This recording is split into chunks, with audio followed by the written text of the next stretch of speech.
এই বৃষ্টি যে কবে থামবে রে, কেউ কি জানে? আমার তো মনে হচ্ছে নদীর জলে এবার সারা গ্রাম ভেসে যাবে। ও বাপু, সারা রাত ধরে যা বৃষ্টি হচ্ছে, তাতে তো গ্রামের ধান ক্ষেতেরও দশা খারাপ হবে।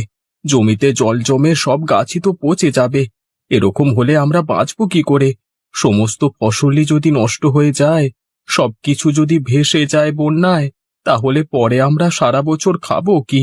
শেষমেশ কি পরিবারকে নিয়ে না খেয়ে দিয়ে মরতে হবে নাকি আমাদের? হ্যাঁ রে শিবু, এমন বৃষ্টি আমি আগে কখনো দেখিনি।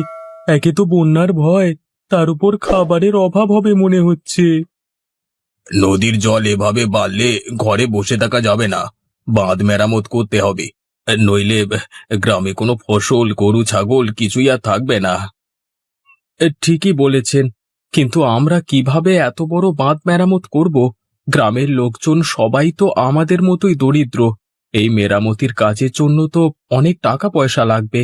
সেই টাকা পয়সা আসবে কোথা থেকে? দরিদ্র হলে কি হবে?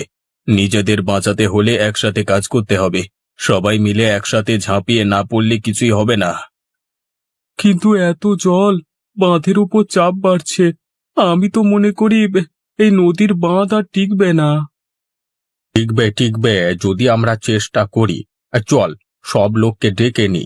সবাই মিলে বাঁধ মেরামত করলে বাঁচা যাবে। কাকা, এটা কিভাবে সম্ভব? আমরা তো বাঁধ মেরামত করছি, কিন্তু মনে হচ্ছে কিছুতেই জল আটকাতে পারবো না। জলের স্রোত যেন সময় সময় বেরিয়ে উঠছে। এভাবে চললে তো যতই চেষ্টা করি না কেন, এই বাঁধ আটকানো সম্ভব হবে না। হাল ছাড়বি না। এই গ্রাম তোদের নিজেদের। তুই কি চাস সবকিছু ভেসে চলে যাক?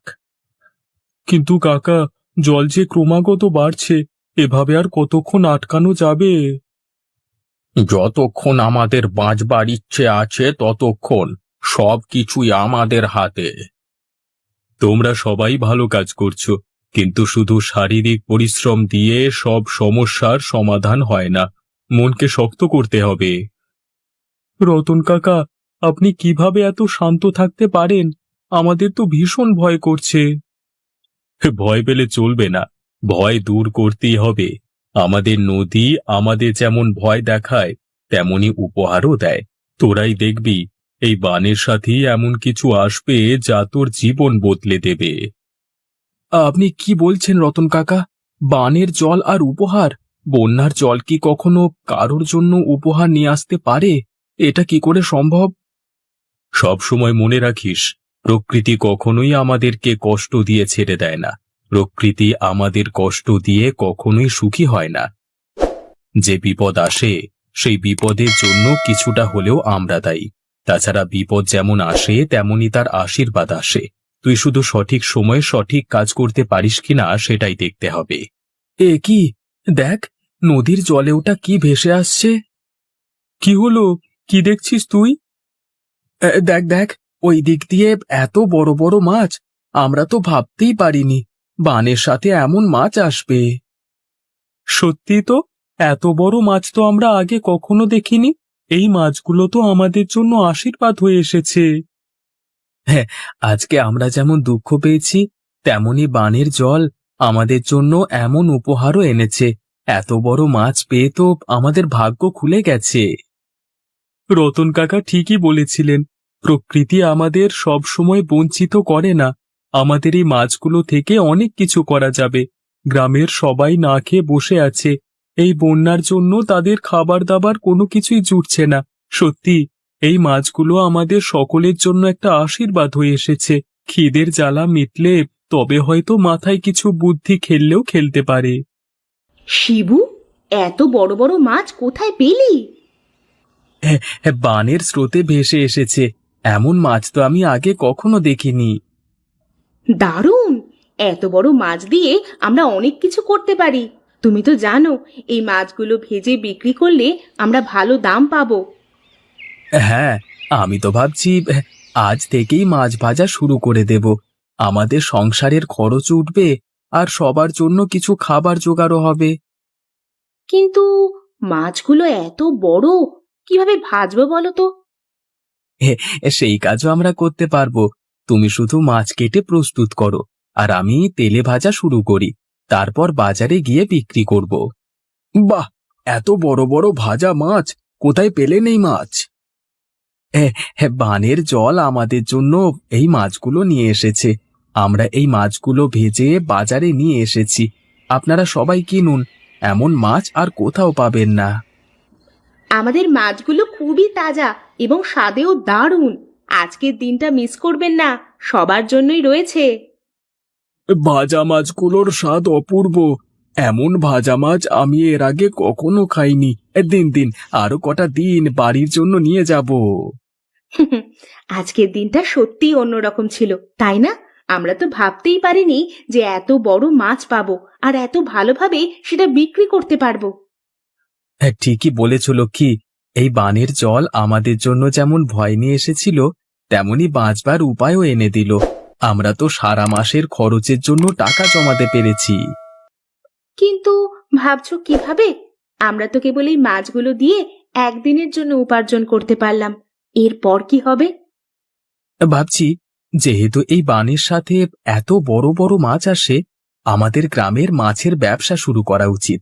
আমরা নিজেরাই জাল নিয়ে নদীতে মাছ ধরতে যাব, এই মাছগুলো ভেজে বাজারে বিক্রি করব।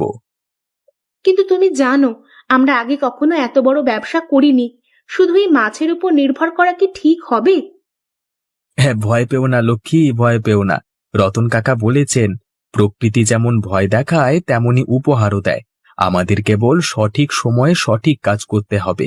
আমি জানি আমরা এটা পারবো। ঠিক বলেছ।